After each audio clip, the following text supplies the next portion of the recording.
L'embarcadère de Ganvier, indispensable pour se rendre à la Venise d'Afrique, est pollué. Alors Anas Seko a décidé de ne pas rester les bras croisés. Là, c'est des sacs plastiques, je vais dire. Bon, je ne sais pas trop la matière, mais ça ressemble à des sacs plastiques, donc c'est enfoui dans le sol. Et il y en a plein comme ça. Anas, surnommé le ramasseur d'ordures, a fondé le mouvement Pression écologique.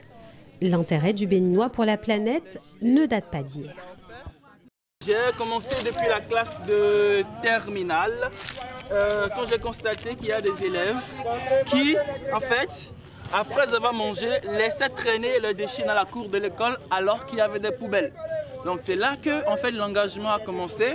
Un engagement qui ne peut pas se faire sans la contribution de tous, comme ces mères de famille, qu'Anas a tenu à initier.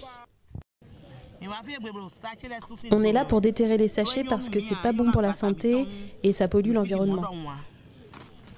Je suis une ardente défenseur de la nature, donc à chaque fois qu'il y a une activité de salubrité, je participe.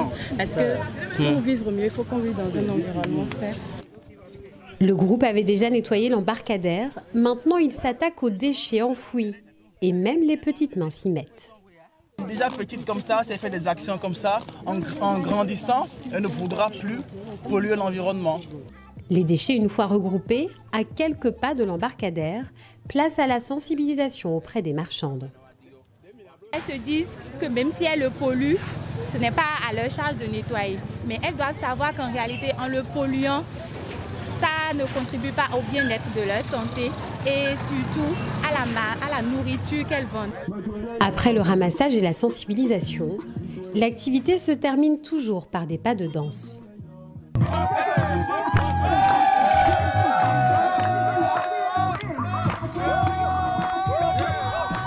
Il est important qu'on allie écologie et fête, écologie et danse, écologie et chill pour faire passer le message écologique et en même temps créer de l'affinité, de la cohésion, un esprit de communauté.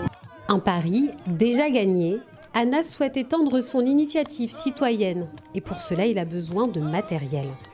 Ndari Kaling Lopi pour VOA Afrique, Cotonou.